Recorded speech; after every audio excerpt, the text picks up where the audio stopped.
नमस्कार प्यारे विद्यार्थियों, आज की क्लास में आप सभी का स्वागत है। प्यारे विद्यार्थियों, आज की क्लास में हम उदाहरण नंबर 7 एग्जाम्पल 7 करने वाले हैं।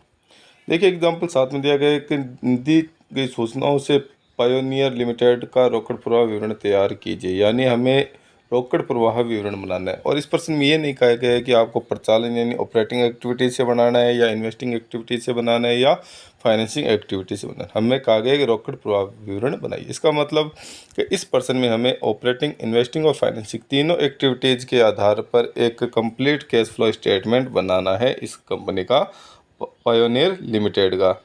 ठीक है, तो अब हमारे पास जो सूचनाएं दी गई हैं उनको देखते हैं। सबसे पहले देखिए, बैलेंस शीट दे रखा है, उसमें ये 2016 और ये 2017 के डाटा है, आंकड़े हैं। ठीक है, अब देखिए हमारे पास जो इक्विटेंट लायबिलिटीज़ की बात करते हैं तो सबसे पहले जो शेयर होल्डर फंड है उसमें शेयर कैपिटल है वो कितनी है, यानी 2016 31 मार्च 16 को यानी 5 लाख थी, जो 31 मार्च 17 को कितनी होगी, 7 लाख होगी, बढ़ गई। संचय और अधिशेष 2.5 लाख थे, बढ़कर कितने हो गए, 4,20,000 हो गए। दीर्घकालीन ऋणों की बात करते हैं तो अपने पास बैंक लोन है 10% बैंक लोन, जो 1 लाख थे घटकर कितने हो गए, 50,000। इसका मतलब 50,000 का भुगतान कर दिया। लेनदार है वो 50,000 थे, घटकर कितने हो गए, 45,000। अन्य बकाया किराए वो 5,000 से बढ़कर कितना हो गया, 7,000। और लघुकालीन प्रावधान है जो 30,000 से 50,000 हो गया। बाकी नीचे सूचनाएं दी गई उसमें और हम देख लेंगे। नीचे कुछ और जानकारी संपत्तियों के संबंध में दी गई है कि जो मूर्त संपत्तियां थी वो 5 लाख की 5 लाख का कोई परिवर्तन नहीं हुआ। अमूर्त संपत्तियां हैं वो 1 लाख से घटकर 95,000 हो गई। गैर चालू विनियोग है वो साल के शुरू में कुछ नहीं था, लेकिन साल के अंत में कितना, 1 लाख। इसका मतलब विनियोग 1 लाख के हो गए, हमने खरीद लिए। रहतिया 50,000 था, बढ़ के कितना हो गया, 1,30,000। देनदार 80,000 थे, बढ़कर 1,20,000 हो गए। और नगद एवं नगद तुल्य यानी कैश इक्विवेलेंट शुरू में था 2,05,000, जो कितना हो गया, 3,27,000 हो गया। पहले विद्यार्थियों, इस प्रश्न में जो बैलेंस शीट है उसकी तो सूचनाएं हमने देख ली। अब जो अतिरिक्त सूचनाएं वो हम देख लेते हैं नीचे। समतांश पूंजी में हमने देखा कि अंश पूंजी 5 लाख से बढ़कर कितनी होती है, 7 लाख। इसका मतलब 2 लाख रुपए के शेयर और इश्यू किए हैं। ठीक है, कोई दिक्कत नहीं है। विशेष लाभ आने का शेष है कि साल के शुरू में जो लाभ आने का शेष है वो 2.5 लाख है, बढ़कर कितना हो जाता है, 4,20,000। इसका मतलब साल के दौरान और लाभ कमाया गया है, इसको हम देख लेंगे। अन्य सूचना में हम देखते हैं कि जो लघुकालीन प्रावधान था उसमें हमारे पास दिया गया है प्रोविजन फॉर टैक्स, करादान के लिए प्रावधान। साल के शुरू में 30,000 और साल के अंत में 50,000। और मूर्त संपत्तियों में देखिए कि उपकरण 2 लाख से बढ़कर कितने हो गए, 2,30,000। और फर्नीचर 3 लाख से घटकर कितना हो गया, 2,70,000 हो गया। ठीक है, इसके अलावा जो अमूर्त संपत्ति हम देखते हैं, पेटेंट है वो 1 लाख से घटकर कितना हो गया, 95,000 हो गया। और रोकड़ तुल्य की हमने देख ली। और जो अन्य सूचना है वो भी एक बार नीचे पढ़ लेते हैं पूरा प्रश्न अच्छे तरीके से। अतिरिक्त सूचना में लिखा है कि वर्ष के दौरान 80,000 रुपये का उपकरण खरीदा गया। यानी जो उपकरण है वो कितना खरीदा गया, 80,000 का। उपकरण को 5,000 रुपये की हानि पर बेचा गया। उपकरण और फर्नीचर पर राज कितना है, 15,000 और 30,000। कोई दिक्कत नहीं है। और नीचे आगे लिखा गया 31/3/14 को 50,000 रुपये के ऋण का भुगतान कर दिया गया। यानी जो ऋण था उनमें से 50,000 रुपये का हमने क्या कर दिया, भुगतान कर दिया। और 15/16 का प्रस्तावित लाभांश कितना है, 50,000 रुपये है। और हम बना रहे हैं 16/17 यानी 31 मार्च 17 को हमें बनाना है। और ये पूर्व वर्ष का है। 15/16 के कितना प्रस्तावित लाभांश है, प्रोपोज डिविडेंड 50,000 रुपये है। तो पूर्व वर्ष का जो प्रस्तावित लाभांश है, प्रोपोज डिविडेंड है, उसका हम चालू वर्ष में क्या कर देंगे, भुगतान कर देंगे। ठीक है, और ऋणों का भी 50,000 का भुगतान कर दिया गया है। तो फिर विद्यार्थी, प्रश्न को जब हम शुरू करेंगे तो मैं एक चीज़ आपको बता देता हूँ कि बैलेंस शीट में जो हमारे पास चालू संपत्तियाँ और चालू दायित्व है, इसके अलावा जो कैश और नगद की है, उसके अलावा जो भी है उनके हम खाते बनाएंगे। जैसे पहला है अंश पूंजी खाता, तो हम क्या करेंगे, अंश पूंजी खाता बनाएंगे। संचय उद्देश्य होते ये लाभों से संबंधित हो गया, इसको नहीं बनाएंगे। बैंक लोन का खाता बना लेंगे। लेनदार, बकाया किराया, इनका नहीं बनाएंगे। लेकिन जो लघुकालीन प्रावधान है इसमें जो प्रोविजन फॉर टैक्स है उसका खाता बनाएंगे। खाता बनाने का फ़ायदा ये है कि हमें ये पता चल जाता है कि किस दायित्व या किस संपत्ति में राशि प्राप्त हुई या राशि भुगतान की गई। क्यों? क्योंकि कैश फ्लो स्टेटमेंट यही बताता है कि हमें किस एक्टिविटीज़ से राशि प्राप्त हुई और किस एक्टिविटीज़ में राशि चुकाई। ठीक है ना। तो कैश इनफ्लो और आउटफ्लो के बारे में पढ़ते हैं, तो हम सभी के क्या बना लेंगे, खाते बनाएंगे। अब संपत्तियों की बात करते हैं, तो संपत्तियों में भी हम नीचे जो हमने इसका विस्तृत है वो देख लेते हैं। तो विस्तृत में उपकरण का खाता भी बना लेंगे, फर्नीचर का खाता भी बनाएंगे, पेटेंट का खाता भी बनाएंगे, रोकड़ और बैंक का खाता नहीं बनाएंगे। इसके अलावा जो विनियोग है तो विनियोग का खाता भी हम बनाएंगे, ठीक है ना। तो ये सारी चीज़ें, इन सभी के हम खाते बनाएंगे। तो चलिए प्रश्न को शुरू करते हैं। आपके सामने देखिए वर्किंग नोट मैंने दिखा रखा है। सबसे पहला अकाउंट हमने खोला, लायबिलिटी साइड से शुरू करते हैं, तो शेयर कैपिटल अकाउंट। देखिए शेयर कैपिटल में हमने देखा कि जो प्रारंभिक शेष था वो अंश पूंजी का 5 लाख रुपये था, तो बाय बैलेंस BD। देखिए जो शेयर कैपिटल है वो दायित्व हो, तो दायित्व जो भी खाते होते हैं उनका जो प्रारंभिक शेष है वो बाय बैलेंस BD होता है, ठीक है। और संपत्ति खाता यदि कोई होता है तो उसका प्रारंभिक शेष हमेशा टू बैलेंस BD होता है। जो प्रारंभिक शेष है वो डेबिट पक्ष में लिखा जाएगा, और दायित्व का वो प्रारंभिक शेष है वो हमेशा क्रेडिट पक्ष में लिखा जाता है, ठीक है। तो हमने लिख दिया भाई बाय बैलेंस BD, और ये कहता है कि साल के अंत में बैलेंस कितना है, 7 लाख। यानी पूंजी 5 लाख से बढ़कर 7 लाख कैसे हुई, कि हमें 2 लाख रुपए प्राप्त हो गए। तो ये यानी अगर किसी भी खाते के अगर बाई पक्ष में यानी जमा पक्ष में अगर कैश आता है तो इसके मतलब राशि क्या हुई है, रिसीव्ड हुई है, ठीक है। और अगर टू कैश आता है कहीं भी, इसका मतलब राशि पेड हुई है, भुगतान की है उसको, ठीक है ना। तो कैश इनफ्लो और आउटफ्लो, यानी बाई कैश है तो वो तो इनफ्लो हो गया, और टू कैश है तो वो आउटफ्लो हो गया।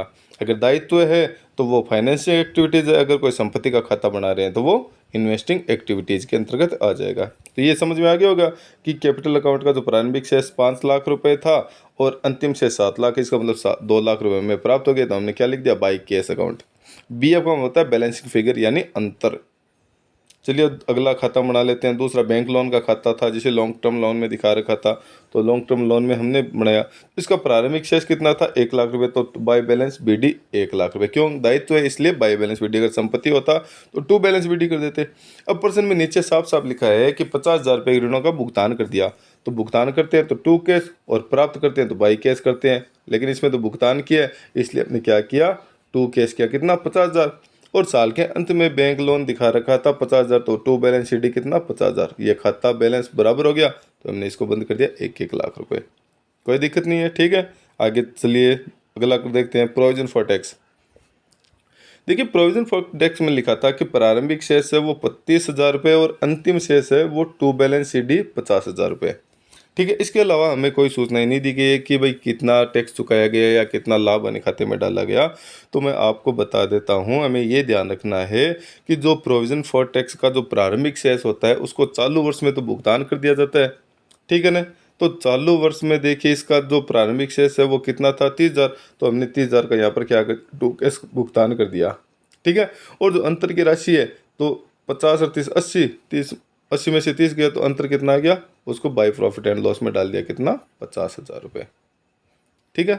तो इसका मतलब हो गया कि प्रोविजन फॉर टैक्स अकाउंट जब हम बना रहे हैं और हमें ये नहीं बताया गया कि भाई टैक्स कितना चुका है या लाभान्वित खाते में कितना प्रावधान किया गया है, तो प्रारंभिक शेष जो भी है उसका क्या कर देंगे, भुगतान कर देंगे।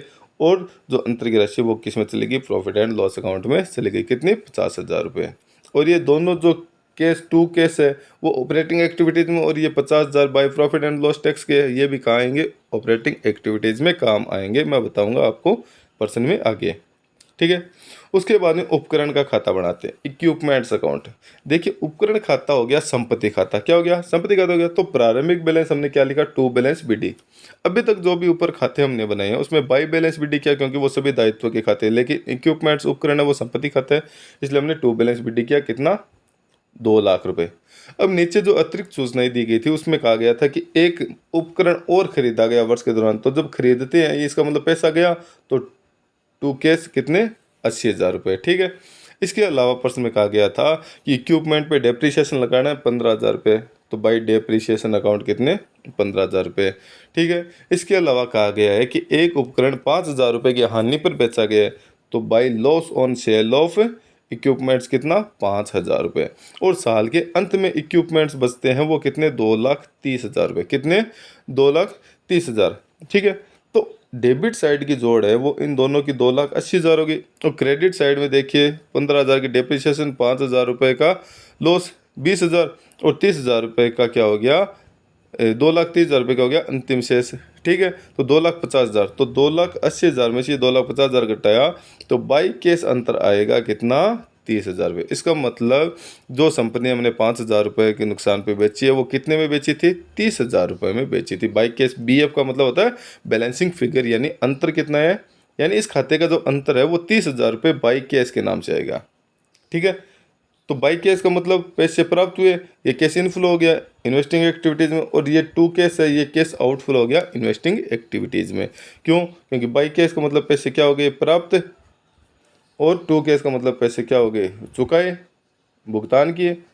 तो ये ध्यान रखना हमें। फिर हमने बनाया फर्नीचर का अकाउंट। फर्नीचर है वो संपत्ति खाता, टू बैलेंस BD कितना, 3 लाख, और फर्नीचर पे दे रखा था कि डेप्रिसिएशन लगाना 30,000 रुपये, कितना, 30,000, तो भाई डेप्रिसिएशन कितना, 30,000 रुपये हमने यहाँ लगा दिया। ठीक है, और पर्सन में दे रखा है कि फर्नीचर साल के अंत में बचता है 2,70,000, तो ये खाता पूरा पूरा बंद हो गया कितना, 3 लाख रुपए से। ठीक है, कोई दिक्कत नहीं है।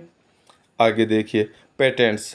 पेटेंट्स देखिए अमूर्त संपत्ति है, और अमूर्त संपत्ति का जब हम बढ़ाते हैं तो इसका जो प्रारंभिक शेष था वो कितना था, 1 लाख रुपये, तो टू बैलेंस BD 1 लाख रुपये, और जो अंतिम शेष दे रखा है पेटेंट का वो दे रखा है 95,000। देखिए अमूर्त संपत्ति का जब हम खाता बनाते हैं, पेटेंट्स हो गया, गुडविल हो गया, अगर इनके बाई पक्ष में शेष आता है तो किस नाम से लिखेंगे, प्रॉफिट एंड लॉस। अगर टू पक्ष में यानी डेबिट पक्ष में अगर आता है टू साइड में, तो जो अंतर आता है उसको किस नाम से लिखते हैं, कैश के नाम से। ये आपको ध्यान रखना है कि पेटेंट्स या गुडविल का आप अकाउंट बना रहे हो और डेबिट साइड में अंतर आता है तो किस नाम से लिखोगे, टू कैश के नाम से। और अगर क्रेडिट साइड में अंतर आता है, बाई साइड में अंतर आता है, तो आप अंतर को किस नाम से लिखोगे, बाई प्रॉफिट एंड लॉस। तो पेटेंट में हमने देखा कि जो डेबिट का जोड़ है वो 1 लाख है, और साल के अंत में पेटेंट कितनी बची, 95,000, तो जो अंतर है वो बाई प्रॉफिट एंड लॉस में कितना चला गया, 5,000 रुपये। ये ऑपरेटिंग एक्टिविटीज़ में काम आएगा। देखिए जो भी लॉसेज है या जिसका प्रॉफिट एंड लॉस अंतर आ रहा है वो सारे कहाँ जाएंगे, ऑपरेटिंग एक्टिविटीज़ में जाएंगे, ये आपको ध्यान रखना है। अब देखिए ऑपरेटिंग एक्टिविटीज़ में जब हम पर्सन को शुरू करते हैं केस फ्लो का, तो सबसे पहले हमें क्या चाहिए, net profit before tax and extra ordinary item चाहिए, तो उसको हमें निकालना पड़ेगा। अब इस पर्सन में हमने देखा था, चलो मैं आपको दिखाई देता हूँ कि साल के शुरू में लाभ कितना है, 2.5 लाख, और साल के अंत में कितना हो गया, 4,20,000, यानी साल के दौरान कितना लाभ कमाया, कितना कमाया, 1,70,000 रुपये साल के दौरान लाभ कमाया। 4,20,000 में से 2,50,000 घटाया तो साल के दौरान जो लाभ हुआ वो कितना हुआ, 1,70,000। अब इसमें हमें टैक्स का और जो अदर एक्स्ट्रा ऑर्डिनरी आइटम उनका समायोजन करना पड़ेगा। ठीक है,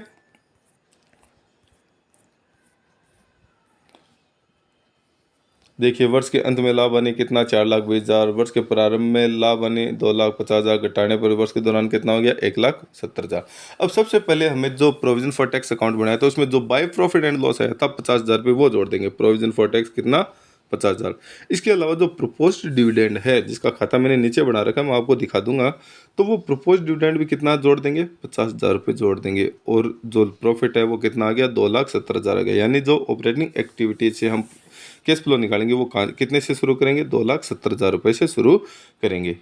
अब देखिए कि जो हमने बैंक लोन है 10% जिस पे है वो उसका और खाता बनाया है, तो 1 लाख रुपए का 10% से ब्याज कितना होता है, 10,000, तो टू बैंक या कैश, और बाई प्रॉफिट एंड लॉस कितने, 10,000। ये भी कहाँ जाएंगे, ऑपरेटिंग एक्टिविटीज़ में जाएंगे। मैंने कहा कि जितने भी प्रॉफिट एंड लॉस के नाम से अंतर आते हैं वो सारे क्या होंगे। अब एक चीज़ और ध्यान रखना है, अगर किसी खाते का जो अंतर है वो बाई प्रॉफिट एंड लॉस आता है तो वो तो होगा प्लस एड होगा, अगर किसी का टू प्रॉफिट एंड लॉस आ जाता है तो वो क्या होगा, लेस होगा, माइनस होगा। ठीक है ना, ये भी आपको ध्यान रखना है। चलिए कैश फ्लो बनाते हैं।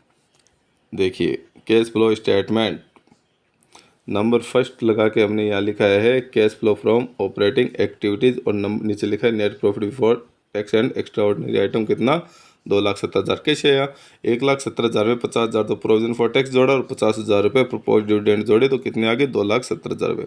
अब इसमें कौन कौन से मदे जुड़ने हैं तो मैंने आपको पहले ही बता रखा है, जैसे डेप्रिसिएशन हो गया, loss on sale of assets हो गया, गुडविल रिटर्न ऑफ हो गया, पेटेंट रिटर्न ऑफ हो गया, या ऐसा कोई भी खाता जिसका अंतर बाय प्रॉफिट एंड लॉस आता है, और जो नॉन कैश और नॉन ऑपरेटिंग आइटम है उन्हीं मदों को इसमें लिखा जाता है। तो चलिए देख लेते हैं। तो डेप्रिसिएशन की बात करते हैं तो डेप्रिसिएशन ऑन इक्विपमेंट 15,000 खाते में देख लिया था हमने। डेप्रिसिएशन ऑन फर्नीचर 30,000 ये भी हमने देख लिया था। Loss on sale of equipments 5,000, कोई दिक्कत नहीं है। पेटेंट्स रिटर्न ऑफ 5,000 और इंटरेस्ट ऑन बैंक लोन, इन सभी को हमने देख लिया था। तो इन सभी को वैसे भी हमें ध्यान रखना है। अगर वैसे ध्यान रख सकते हो तो इनका जो अंतर है वो बाय प्रॉफिट एंड लॉस के नाम से आता है। तो इन सभी को हमने जोड़ दिया, ठीक है। प्रॉफिट किसी प्रकार का हुआ नहीं है जिसको हमें घटाना है। तो इन सभी को जोड़ने पर हमारे पास राशि कितनी आ गई? 3,35,000 रुपये आ गई। अगर कोई प्रकार का प्रॉफिट होता तो उसको हम घटा देते, लेकिन प्रॉफिट नहीं है तो हमने नहीं घटाया। और प्रॉफिट भी कौन सा? नॉन कैश और नॉन ऑपरेटिंग आइटम्स का, ठीक है। तो यानी नेट प्रॉफिट में जो एडजस्टमेंट हम करते हैं नॉन कैश और नॉन ऑपरेटिंग आइटम्स का, उसके बाद में जो अमाउंट आती है उसे हम कहते हैं operating profit before working capital change. क्या कहते हैं? Operating profit before working capital change कहते हैं। अब इसमें हम करंट एसेट्स और करंट लायबिलिटीज का समायोजन करेंगे। क्या करेंगे? करंट एसेट्स और करंट लायबिलिटीज का समायोजन करेंगे 3,35,000 में। कोई दिक्कत नहीं, adjustment for current assets and current liabilities. Decrease in creditor यानी लेनदारों में कमी होगी। इंक्रीज इन आउटस्टैंडिंग रेंट यानी इसमें वृद्धि होगी। इंक्रीज का मतलब वृद्धि, डिक्रीज का मतलब कमी, ठीक है। इंक्रीज इन स्टॉक यानी स्टॉक में वृद्धि होगी। इंक्रीज इन डेटर्स, डेटर्स में वृद्धि होगी। प्यारे विद्यार्थियों, मैंने आपको बताया था कि चालू संपत्तियों में वृद्धि है वो तो घटती है, और चालू दायित्व में वृद्धि होती है वो जुड़ती है। चालू संपत्तियों में कमी जुड़ती है और चालू दायित्वों में कमी घटती है। आपको ये ध्यान रखना है कि चालू संपत्तियों में वृद्धि घटेगी और चालू दायित्वों में वृद्धि जुड़ेगी। अब देखिए, इसको देखते हैं। डिक्रीज इन क्रेडिटर मतलब चालू दायित्वों में कमी हुई है तो ये घटेगा। फिर इंक्रीज इन आउटस्टैंडिंग रेंट यानी चालू दायित्व में वृद्धि हुई है, ये तो जुड़ेगा। हमें तय करना होगा कि कौन सी मदद जुड़ेगी, कौन सी। इंक्रीज इन स्टॉक यानी चालू संपत्ति में वृद्धि हुई है, घटेगी। और इंक्रीज इन डेटर्स देनदारों में वृद्धि हुई है, ये भी घटेगा। इन सभी का समायोजन करने के बाद में जो घटने वाली मदद उसको हम ब्रैकेट में दिखा देंगे और जो जुड़ने वाली मदद उसको सीधा लिख देंगे। तो प्लस माइनस करने के बाद में हमारे पास राशि आती है, वो आती है 2,12,000 रुपये। देखिए, चालू संपत्ति और चालू दायित्व में कमी और वृद्धि का समायोजन करने के बाद में जो राशि बचती है उसे हम कहते हैं कैश जनरेटेड फ्रॉम ऑपरेशन। क्या कहते हैं? Cash generated from operation. अब इसमें से हमें इनकम टैक्स घटाना है। अब इनकम टैक्स कितना? तो प्रोविजन फॉर टैक्स हमने ऊपर बनाया था, उसमें देखा था कि प्रोविजन फॉर टैक्स में टू केस कितना आया था? 30,000 रुपये आया था। वो 30,000 रुपये हम यहाँ घटा देंगे। Less income tax paid, less income tax paid कितना? 30,000। तो 1,82,000 क्या आ गया? Cash inflow from operating activities यानी ऑपरेटिंग एक्टिविटीज़ से कितना कैश आया हमारे पास? 1,82,000 आ गया। कोई दिक्कत नहीं है। अब हम करेंगे इन्वेस्टिंग एक्टिविटीज़ की मदों का लेखा। तो नंबर सेकंड हम लगाते हैं cash flow from investing activities. तो इन्वेस्टिंग एक्टिविटीज़ में तो संपत्तियों को बेचने से जो राशि आती है वो लिखेंगे, और संपत्तियों को खरीदने में जो राशि जाती है उसका लेखा किया जाएगा।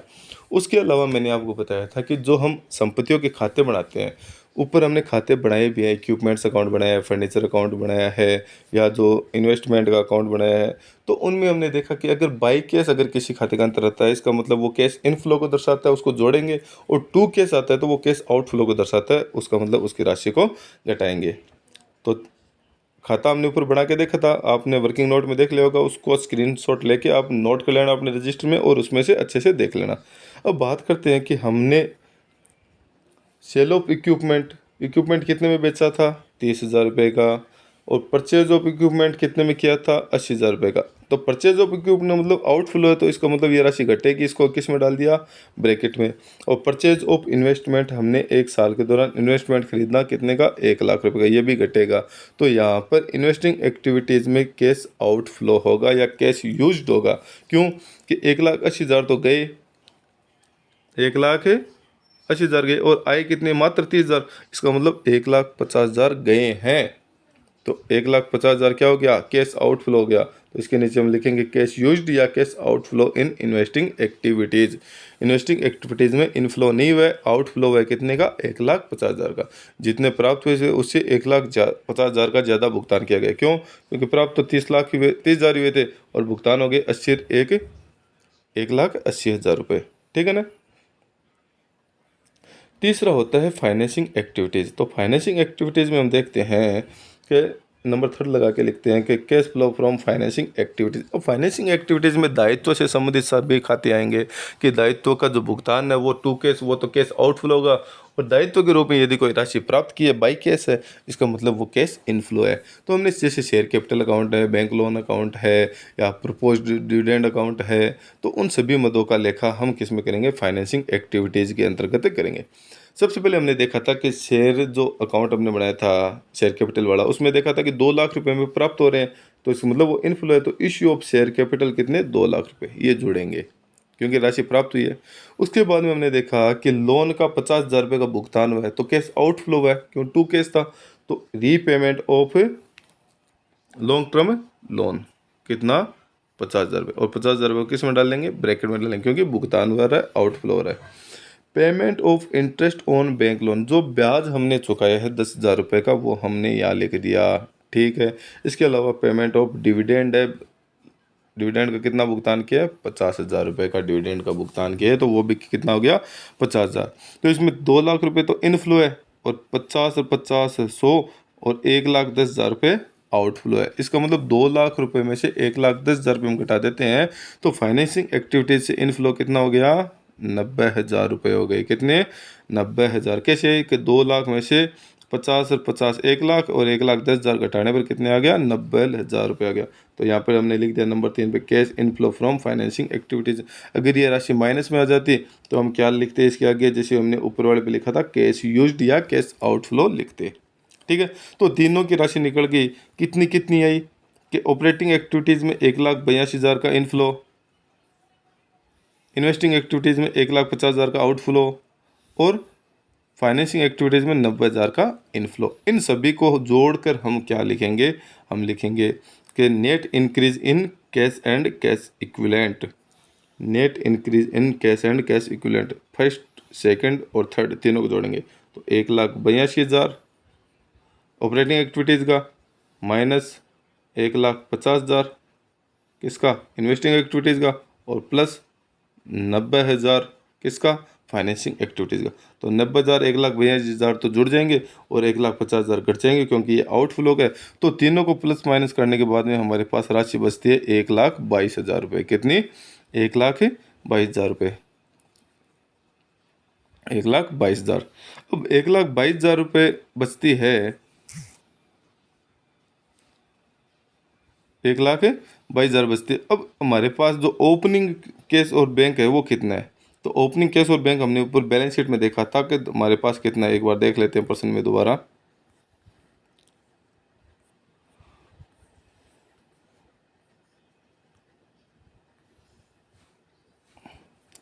दो लाख 5,000, और क्लोजिंग कितना है, 3,27,000। यानी 2,05,000 में जो हमारी इंक्रीज है उसको हम जोड़ते हैं तो हमारे पास कितना आना चाहिए, 3,27,000 आना चाहिए। कितना आना चाहिए, 3,27,000 आना चाहिए। तो चलिए देखिए नीचे हमने जो हल कर रखा है उसको करके देखते हैं।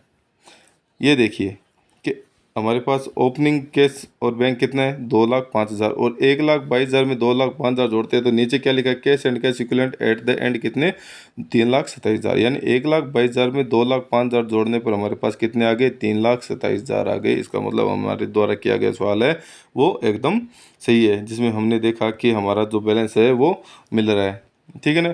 कि 1,22,000 थे, और 1,22,000 में जो ओपनिंग जोड़ा 2,05,000, तो क्लोजिंग कितना आ गया, 3,27,000 रुपये आ गया अकॉर्डिंग टू बैलेंस शीट। तो पहले विद्यार्थी इस प्रकार से जो एक कंप्लीट कैश फ्लो स्टेटमेंट का पर्सन है उसको हम हल करेंगे। उसमें हमसे सबसे पहले ये देखेंगे कि हमारे पास जो एसेट्स के अकाउंट है वो बना लेंगे, लाइबिलिटीज़ के अकाउंट है वो बना लेंगे, और जो करंट लाइबिलिटीज़ और करंट एसेट्स है उनके नहीं बनाएंगे। क्यों, क्योंकि वो सारी मदे ऑपरेटिंग एक्टिविटीज़ के अंतर्गत काम आनी है। तो इन सभी को ध्यान में रखते हुए हमें कंप्लीट पर्सन को हल करना है। तो पहले विद्यार्थियों आज की क्लास में हमने ये पर्सन किया है। यदि आपको इस पर्सन में किसी भी प्रकार की प्रॉब्लम है तो आप कमेंट करके ज़रूर पूछें, मैं उसका जवाब दूंगा। और आपको ये पर्सन समझ में आया या नहीं आया ये भी कमेंट करके ज़रूर बताएं। प्यारे विद्यार्थियों आज की क्लास में हम इतना ही पढ़ेंगे, नेक्स्ट क्वेश्चन नेक्स्ट क्लास में पढ़ेंगे। Thank you.